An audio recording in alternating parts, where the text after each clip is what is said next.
The Arabic word hijrah, which we translate as migration, in Arabic language, hijrah means to, linguistically, hajara yahjuru, hijrah, it means to cut apart, to leave. Therefore, if a person, he cuts his ties with his brother or with someone else, you say hajara, that this person has cut his ties of friendship, of relationship, whatsoever with so and so. So in Arabic, hijrah or hajara means to cut apart, to draw apart, to leave something. And therefore the Prophet ﷺ also said that true hijrah is hijrah from sins, leaving sins, cutting yourself apart from sins. This is the essence of hijrah.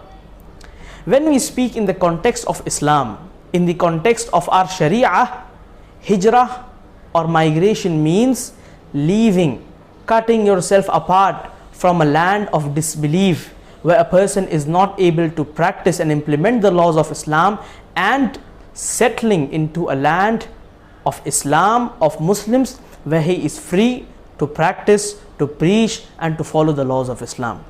This is the technical meaning, the Islamic meaning of hijrah, that a person, he migrates from a land of disbelief to a land of Islam, from a land where he is troubled and persecuted, or from a land where he is not allowed to follow the teachings of Islam, to a land where he can freely practice, freely implement, and freely live according to the law of Allah subhanahu wa ta'ala, according to the law of Islam. This is hijrah, this is migration. And this is one of the deeds, that is one of the greatest deeds in the sight of Allah subhanahu wa ta'ala, one of the most virtuous deeds in the sight of Allah subhanahu wa ta'ala. In a hadith of Sahih Muslim, the Prophet sallallahu alaihi wasallam said that hijrah, it destroys all the previous sins of a person. A person who migrates with the intention of pleasing Allah, with the sole intention of being able to implement the laws of Islam in the new land that he is migrating to, with this condition of seeking the pleasure of Allah, if a person migrates, then as a reward, Allah subhanahu wa ta'ala wipes away all his previous sins, whether they be the minor or the major sins. And he begins a new life as though he is born out of the womb of his mother, free of sins.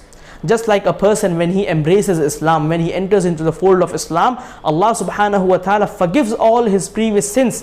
Similarly, a person who leaves his beloved homeland only and only seeking the pleasure of Allah, only intending that I be able to live a life according to the will, according to the command of Allah subhanahu wa ta'ala, Allah subhanahu wa ta'ala is such pleased with this believer that he wipes away all his sins.